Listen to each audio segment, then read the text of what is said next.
Well, good morning, world. So you've decided to buy an ex-racehorse. So I thought I'd do a little series of short videos to help you with your journey of buying an ex-racehorse and turning it into a riding horse. So the first thing I thought we'd concentrate on is going to see our horse. So you go to view your horse. What do you expect when you go to view the horse? Okay, all right, Nana, it's okay, you can walk past. So basically, when you go in to see that horse and you see his head over the door, you want to see a relaxed, thank you, camera woman, relaxed, happy, kind eye. You don't want to see staring off into the distance, running around his box walking, wind sucking, cribby. I mean, obviously, if you know those have been disclosed as vices, then that's up to you. But you want a horse who's nice and relaxed in his environment. Right, important. When you go into that horse's stable, the horse has to respect your space because you know what you will be getting involved with there. So I've just opened Max's door and he step back. And I'm just going to say, back. And he has to come out of my space. If you go and view a horse who's like this, hi! Already, you've got a problem. Already, you're going to have a lot more work to do. If you're experienced enough to deal with that, that's fine. So Max knows my space, and he knows not to encroach on it. Don't you? Okay, then when you put the head collar on, you want to know that the horse isn't head shy, ideally. It's nice and relaxed in your company. Okay, what next? So you want to look at the whole horse. So let's turn Max sideways. I might need a glamorous assistant for this. Back up. Okay. So, first thing I'd look for, I check if the horse's mouth is sore. Yeah, you could do hold, thanks. I've got another glamorous assistant. Hello, Holly. So I want to check how that horse's mouth is, because the first thing I want to know is he sore? Has he got a split mouth? Is he a really strong puller? Second thing, if you're experienced enough, which most people won't be, is you get hold of the horse's tongue and you put your hand in and you feel the teeth and you feel how sharp they are. And you do that either side, so you know whether you're going to have to do a lot of dentistry or a little bit of dentistry. The next thing I look at is the horse's neck. So you see Max got a nice top line. If they have massive muscle here and under here, chances are that horse is a strong puller, okay? And more often than not, a horse that pulls very hard will be fallen away here, big muscle here. And more often than not, they'll have nothing here. So another massive problem you'll find with ex-racehorses, and I'm being very honest, is bad saddle fit. So we've had plenty that have come elsewhere that have got big swelling here and are very sore. Max is just reacting to me tickling him there, but actually he's not sore on his back line at all. Okay, so he's got a nice top line.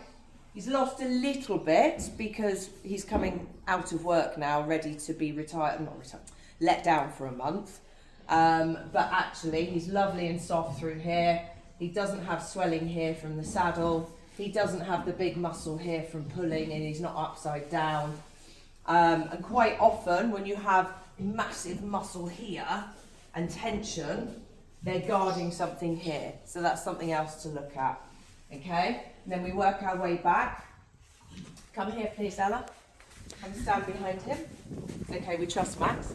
We want this to be nice and level, symmetrical. He's not quite square, but actually he's pretty symmetrical and pretty level. Okay? You want to make sure their pin bones are pretty symmetrical and level.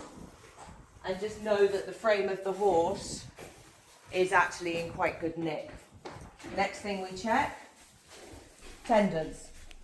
We want to make sure that there's no heat, no thickness, no sponginess, no soreness.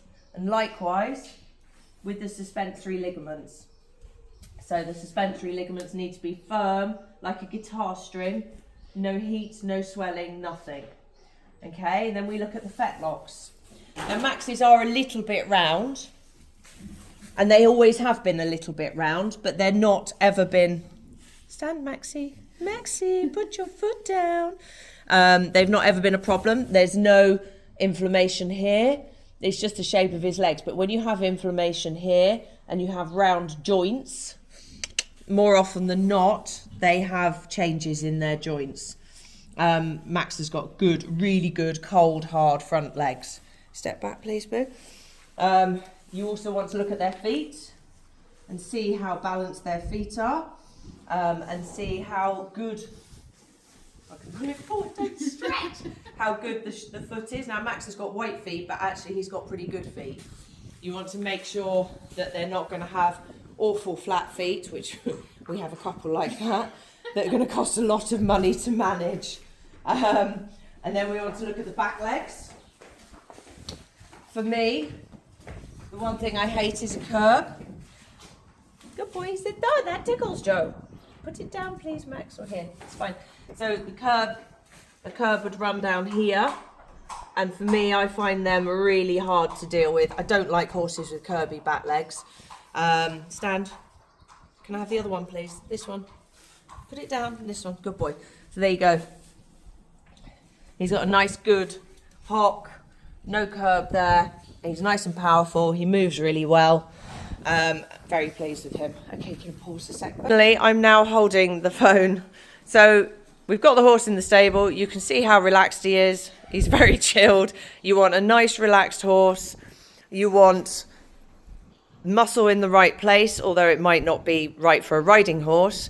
You want to see the horse has not got any wastage. You want to see it hasn't got any swelling or filling in the legs. You want to make sure that the mouth isn't sore and severed. You want to make sure that the whole demeanour of the horse is relaxed. Yes, you're very relaxed, aren't you? And then we'll have a look at him in the next episode, out and moving, and what I look for when I watch a horse moving. Thank you, Holly. Thank you, child. Yeah.